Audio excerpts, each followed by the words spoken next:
जय हिंद दोस्तों, स्वागत है आपके अपने चैनल सुपर एजुकेशन में।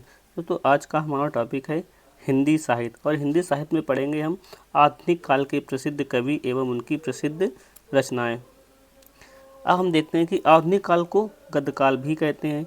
और गद्य काल के जन्मदाता कौन है? और गद्य काल के जन्मदाता की बात करें तो ये आपके भारतेंद्र हरिश्चंद्र हैं। अब है हमारा पहला दिया गया है कवि कौन सा? जयशंकर प्रसाद। जयशंकर प्रसाद का जन्म आपके वाराणसी में हुआ था। और इनकी रचना की बात करें तो इनकी रचनाएं झरना, आंसू, लहर, कामायनी, प्रेम पथिक। फिर नेक्स्ट है, अगर इनकी बात करें कहानी की तो कहानी है छाया, आंधी, इंद्रजाल, प्रतिध्वनि और आकाशदीप।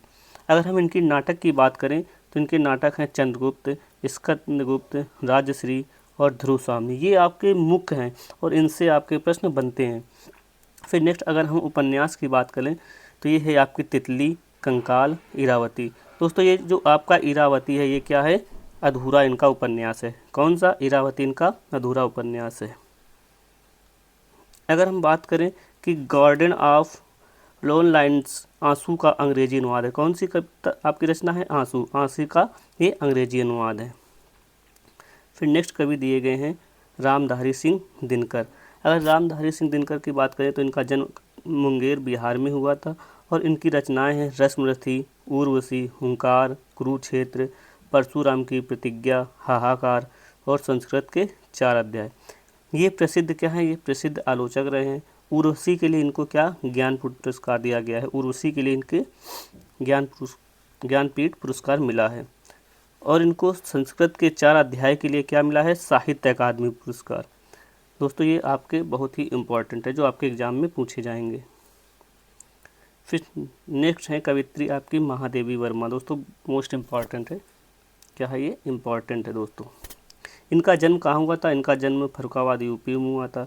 इनकी रचनाएं की बात करें तो यामा, अतीत के चलचित्र, गिल्लू, दीपशिखा, नीरजा, निहार और रश्मि। इनको पद्म विभूषण से सम्मानित किया गया था 1988 में मरने के उपरांत।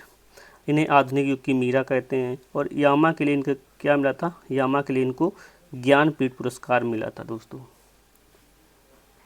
फिर नेक्स्ट कवि हैं आपके सुमित्रानंदन पंत जी। कौन है? सुमित्रानंदन पंत जी। इनका जन्म हुआ था आपका बागेश्वर उत्तराखंड में। और इनकी मृत्यु हुई थी इलाहाबाद यूपी में। और इनको चिदम्बरा के लिए क्या मिला था? 1968 में ज्ञानपीठ पुरस्कार मिला था। कला और बूढ़ा चांद के लिए इनको साहित्य अकादमी पुरस्कार 1960 में मिला था। किसके लिए? कला और बूढ़ा चांद। और इनकी रचनाएं की बात करें तो वीणा, पल्लव, गुंजन, युगपथ, तारापथ, युगवाणी, स्वच्छंद, मानसी। दोस्तों हमने वही रचनाएं ली हैं जो आपके एग्जाम में पूछी जाएंगी और बार बार पूछी जाती हैं। फिर नेक्स्ट दिए गए हैं आपके कवि मैथिली शरण गुप्त। इन्हें क्या बोला जाता है? इनको खड़ी बोली के कवि बोले जाते हैं। और गांधी जी द्वारा राष्ट्र कवि की उपाधि भी इनको मिली हुई है। और 1954 में इनको पद्म भूषण पुरस्कार से भी सम्मानित हैं ये। और इनकी रचनाएं की बात करें तो भारत, भारती, पंचवटी, साकेत, यशोधरा और रंग में भंग। दोस्तों क्या है? रंग में भंग इनकी रचनाएं हैं। और हिंदी साहित्य इतिहास के ये पहले लेखक हैं जिसने जो गारसादा तासी थे। फिर नेक्स्ट है भारतेंदु हरिश्चंद्र। अब आ गया है भारतेंद्र हरिश्चंद्र। इनका जन्म क्या हुआ था? कहाँ हुआ था? काशी में हुआ था। पिता इनके कौन से? गोपाल चंद्र थे। इन्हें आधुनिक हिंदी के पिता। और इनके काव्य ग्रंथों की बात करें तो इनके काव्य ग्रंथ कितने हैं? 70 हैं। और कुल इनकी 175 रचनाएं। कितनी? कुल इनकी 175 रचनाएं। इनकी अगर मुख्य रचनाओं की बात करें तो पूर्ण प्रकाश, चंद्रप्रभा, प्रेम फुलवारी, रत्नावली, अंधेर नगरी। दोस्तों अंधेर नगरी ये इनका नाटक है। हिंदी के ये प्रथम गद्यकार, सॉरी दोस्तों, हिंदी के अगर प्रथम गद्यकार की बात करें तो ये कौन से? लल्लू लाल थे। ये आपको याद करना दोस्तों, जो कि इम्पोर्टेंट है। फिर नेक्स्ट दिया गया है सूर्यकांत त्रिपाठी निराला। उनके कवि कौन? नेक्स्ट कवि हैं आपके सूर्यकांत त्रिपाठी निराला। ये भी दोस्तों बहुत ही इंपॉर्टेंट है। इनका जन्म कहाँ हुआ था? पश्चिम बंगाल में हुआ था। और आनंद मठ का ये इन्होंने क्या किया था? हिंदी अनुवाद किया था। और ये क्या है? एक क्रांतिकारी कवि थे। अगर हम कविताएं की बात करें तो इनकी अनामिका, परिमल, गीतिका, कुकुरमुत्ता। दोस्तों बहुत ही इम्पोर्टेंट है। अगर हम उपन्यास की बात करें तो अप्सरा, अलका, निरुपमा, आराधना और अर्चना, ये इनके क्या है उपन्यास हैं। अगर कहानी की बात करें तो लिली, चतुरी और चमादो। तो इनकी लिली जो है बहुत ही इम्पोर्टेंट है और पूछी गई है। फिर नेक्स्ट कवि हैं हजारी प्रसाद द्विवेदी। इनका जन्म कहाँ हुआ था? बलिया यूपी में हुआ था और ये इन्हें ही द्विवेदी युग के कवि कहा जाता है। महावीर प्रसाद द्विवेदी का नाम द्विवेदी युग के नाम पर पड़ा, यानी कि इनके ही नाम पर द्विवेदी युग पड़ा। क्या दोस्तों? हजारी प्रसाद द्विवेदी का नाम के नाम पर ही द्विवेदी युग पड़ा। अगर इनकी मुख्य रचनाएं की बात करें तो अशोक के फूल और सूर साहित्य। नेक्स्ट इम्पोर्टेंट तथ्य दिए गए हैं। माखनलाल चतुर्वेदी भी द्विवेदी युग के कवि रहे हैं। दोस्तों यहाँ पर क्या होगा? कवि रहे, जिन्हें एक भारतीय आत्मा कहा जाता है। इन्हें हिम तरंगड़ी रचना के लिए साहित्य अकादमी 1955 पुरस्कार दिया गया, जो कि सबसे पहले है। क्या है?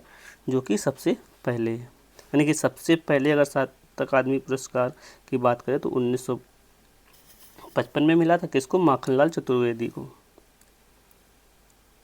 फिर नेक्स्ट कवि हैं धर्मवीर भारती। जन्म की बात करें तो इनका जन्म इलाहाबाद में हुआ था। ये क्या है? प्रयोगवादी युग के कवि हैं। काव्य रचना की बात करें तो अंधा युग और ठंडालोवा। कहानी की बात करें तो मुर्दू का गांव और बंदगली इनकी मुख्य कहानी है। निबंध की बात करें ठेले पर हिमालय। क्या है? ठेले पर हिमालय। और उपन्यास की बात करें तो गुनाहों का देता, दोस्तों मोस्ट इम्पॉर्टेंट है, सूरत का सातवां घोड़ा। और ये क्या है? ये खड़ी बोली के कवि हैं।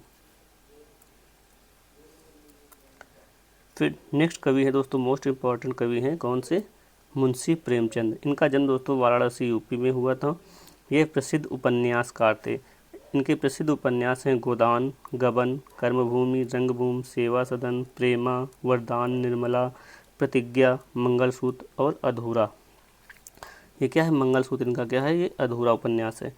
अगर कहानी की बात करें तो पूस की रात, कफन, ईदगाह, बड़े घर की बेटी और ये मानसरोवर इनकी क्या है? कहानियाँ हैं। फिर नेक्स्ट कवि है दोस्तों मोहन राकेश। इनका जन्म पंजाब में हुआ था। अगर इनकी रचनाएं की बात करें तो अंधेरे बंद कमरे, ना आने वाला कल, कांपता हुआ दरिया, कई एक अकेले, आषाढ़ का एक दिन। फिर नेक्स्ट शरद चंद्र की कृतियाँ। कौन है? शरद चंद्र। ये क्या है? बंगाली कवि हैं। और इनकी जो रचनाएं की बात करें तो देवदास और चरित्रहीन, देवकी नंदन खत्री। फिर नेक्स्ट कवि हैं क्या है? देवकी नंदन खत्री। इनकी मुख्य एक कविता है, बहुत पूछी जाती है, चंद्रकांता। फिर नेक्स्ट है हरिवंश राय बच्चन। अगर इनकी कविताएं की बात करें तो मधुशाला, मधुबाला, मधु कलश, दो चट्टानें और खादी के फूल इनकी रचनाएं हैं। तो दोस्तों आज का हमारा टॉपिक यहीं तक है। अगर वीडियो अच्छी लगी तो लाइक, शेयर एंड सब्सक्राइब करें। जय हिंद दोस्तों।